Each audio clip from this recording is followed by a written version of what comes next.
فی القرآن المجید والفرقان الحمید ولا تقولوا لمن يقتل في سبيل الله اموات بل احیاء ولكن لا تشعرون آمنت بالله صدق الله مولانا العظیم وصدق رسوله النبی الامین المکی الکریم until one hears the love for Prophet Muhammad in one's heart rather than the love for neighbors, love for brothers and sisters, love for parents, love for relatives, love for parents, one cannot be perfect, loyal or the faithful. رفقا کی محبت، عزیز و اقارب کی محبت، اہل و عیال کی محبت، بھائی کی محبت، بہن کی محبت، باپ کی محبت، حتیٰ کہ ماں کی ممتا پر بھی نبی کی محبت غالب آ جائے، اسی کا نام کامل ایمان. آئیے جانے ایمان، شان ایمان، کنز ایمان، مغز ایمان، شاہکار فطرت، آفتاب رسالت یعنی جناب محمد رسول اللہ صلی اللہ علیہ وسلم کے بارگاہ گرامی وقار میں درود پاک کا نذرانہ بانداز غلامانہ پیش کریں. پڑھیے بآواز بلند اللہم صلی علی سیدنا مولانا محمد منبعی والحکم والحکم صلو علیہ صلاۃ وسلام علیک یا رسول اللہ صلی اللہ تعالی علیہ وسلم. بڑے خوش نصیبی کی بات یہ ہے کہ آج دو حاجیوں کے بیچ میں آپ سے مخاطبت کا شرف حاصل کرنے جا رہا ہوں. ایسا موقع میسر آتا ہے کبھی کبھی، مگر اس کبھی کبھی کو میں نے دیکھا اہلیت. پانی کی سرزمین پر مذہبی قیادت کرنے والے حجاج کرام، شورائے اسلام، حفاظ کرام، ان مقتدر اور باوقار حضرات کی موجودگی میں دو چار مصرع آپ کی پاکیزہ سماعت کے حوالے کہ مٹے جو حق کی راہ میں فقط وہی شہید ہے. مٹے جو حق کی راہ میں فقط وہی شہید ہے، حسین کی مخالفت کا نام ہی یزید ہے. حسین کی مخالفت کا نام ہی یزید ہے، اور در حسین چھوڑ کر چلے تو کس طرف چلیں؟ در حسین چھوڑ کے چلے تو کس طرف چلیں؟ یہ ساری کائنات تو حسین کی خرید ہے. یہ ساری کائنات تو حسین کی خرید ہے. اور حسان الہند عشق بلالی کا مظہر، علم و حکمت کا بحر بے قرار، حقانیت کی جان، سنیت کی پہچان، امام محمد رضا خان علیہ الرحمت و رضوان فرماتے ہیں، کیا بات رضا اس چمنستان کرم کی، کیا بات رضا اس چمنستان کرم کی، زہرا ہے کلی جس میں حسن اور حسین پھول. زہرا ہے کلی جس میں حسن اور حسین پھول.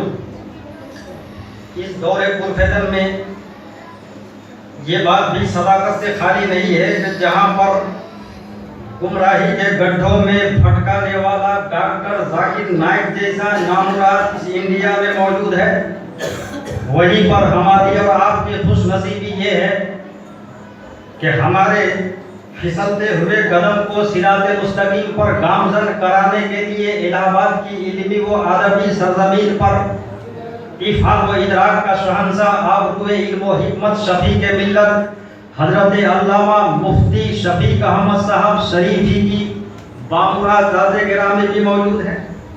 خالد کبھی ہاتھوں میں علم لیتے ہیں، طارق کبھی موجوں میں قدم لیتے ہیں. ہر دور میں اٹھتے ہیں یزیدی فتنے، ہر دور میں شفیع جنم لیتے ہیں، جنم لیتے ہیں.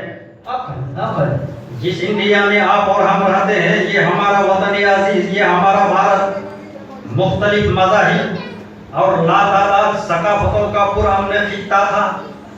مگر یہ انڈیا سسکتا ہوا انڈیا اس لیے کہ جو منصفی کے دعوے دار ہیں میں ان سے پوچھنا چاہوں گا، جہاں انصاف بولتا ہے وہاں مخلوق خدا خاموش رہتی ہے، جہاں انصاف بولتا ہے وہاں ماتم گدے نہیں ہوتے، جہاں انصاف بولتا ہے وہاں احتجاج کے طوفان نہیں اٹھتے، جہاں انصاف بولتا ہے وہاں لوگ سڑکوں پہ نہیں اترتے۔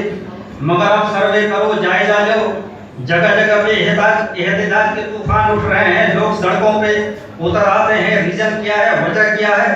تو ریزن یہی ہے کہ محافظ قاتل بنے ہوئے ہیں، رہبر رہزن بنے ہوئے ہیں، اور منصفی کے دعوے دار غدار بنے ہوئے ہیں۔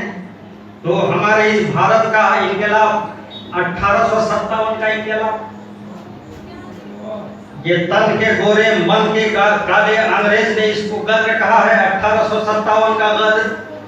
مگر میرے اعلیٰ حضرت کی شان فقہا کو دیکھو، اعلیٰ حضرت فرماتے ہیں ارے یہ غدر نہیں ہے، یہ تو انقلاب ہے، اس لیے کہ ہم کسی سے غداری نہیں کیے تھے، ہم تو حصول حقوق کے لیے لڑے تھے، اس لیے یہ غدر نہیں ہے، انقلاب ہے صحیح لفظ۔ تو اب مجھے بتاؤ 1857 کے انقلاب میں کتنے مسلمانوں کے خون سے ہولی کھیلے گئے تھے، کتنے لوگوں کو لقمہ اجل بنایا گیا تھا، کتنے علماء کو موت کی نیند سلا دیا گیا تھا۔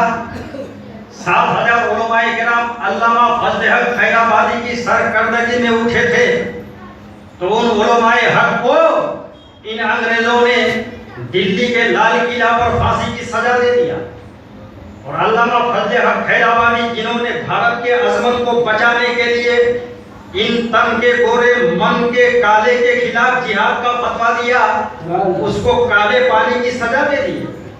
اور جب انگریزوں کا لاٹ پروانہ آزادی لے کر کے پہنچا اور کہا اے مولانا فضل حق خیر، اے علامہ فضل حق خیر آبادی، اپنا جہاد کا فتویٰ واپس لے لو، ہم تمہیں باعزت زندگی دیں گے، تو علامہ فضل حق خیر آبادی نے موت کے عالم میں تڑپتے ہوئے کچھ اس انگریز آفیسر کے منہ پر تھوک دیا اور کہا نامراد، کتے کی 100 سالہ زندگی سے شیر کی 1 دن کی زندگی بہتر ہے، میں مرنا پسند کروں گا مگر تمہاری حکومت مجھے تسلیم ہے۔ نعرہ تکبیر، نعرہ رسالت، ذکر حسین، علماء سنت، ماشاءاللہ بہت خوب۔ اور یہ بہادر شاہ ظفر یہ کون تھے؟ مغل کی آخری نشانی جس کے کمال میں یہ انقلاب برپا ہوا تھا، اس کو انگریزوں نے رنگون کے قلعہ میں قید کر لیا گیا۔ حسب معمول ایک دن ناشتے کا دسترخوان پیش کیا گیا، بہادر شاہ ظفر کے سامنے آپ نے سوچا کہ یہ ناشتہ ہے، مگر جب آپ ہانپتے ہوئے کانپتے ہوئے یہ ضعیف العمر شخص پہنچا اور جیسے ہی چادر ہٹایا تو تلوے کی لہر زمین سے چھوٹ گئی، اس لیے کہ اس دسترخوان میں کوئی ناشتہ نہیں تھا، ان کے کٹے ہوئے بیٹے کا سر تھا۔ کیا یہ دردناک منظر نہیں ہے؟ کیا یہ پرسوچ سما نہیں ہے؟ تو اس کے لیے ہم کیوں نہیں جلسہ منعقد کرتے؟ اس کے لیے ہم کیوں نہیں محفل منعقد کرتے؟ اس کے لیے ہم کیوں نہیں کوئی کنونشن کرتے؟ امام حسین کے لیے جلسہ کیوں کرتے ہیں؟ امام حسین کے لیے محفل کیوں سجاتے ہیں؟ آج کے اس وسیع صحن میں یہ باتیں آپ کو سمجھ کے جانا ہوگا۔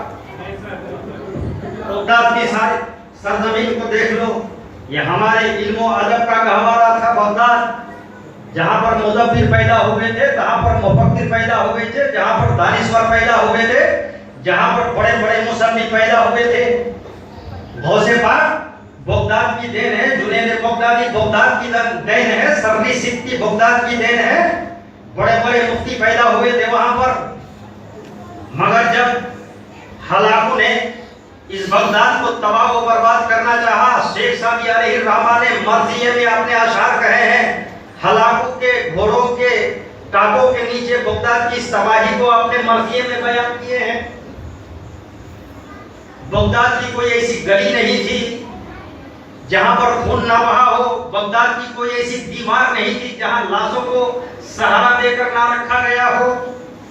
ظلم کی انتہا یہ تھی کہ جو مفکرین نے مسلمانوں کو کتاب کے لائبریری دیے تھے، ان ناکاروں نے، ان سنگ دلان زمانہ نے ان کتابوں کو دریائے دجلہ کے حوالہ کر دیا۔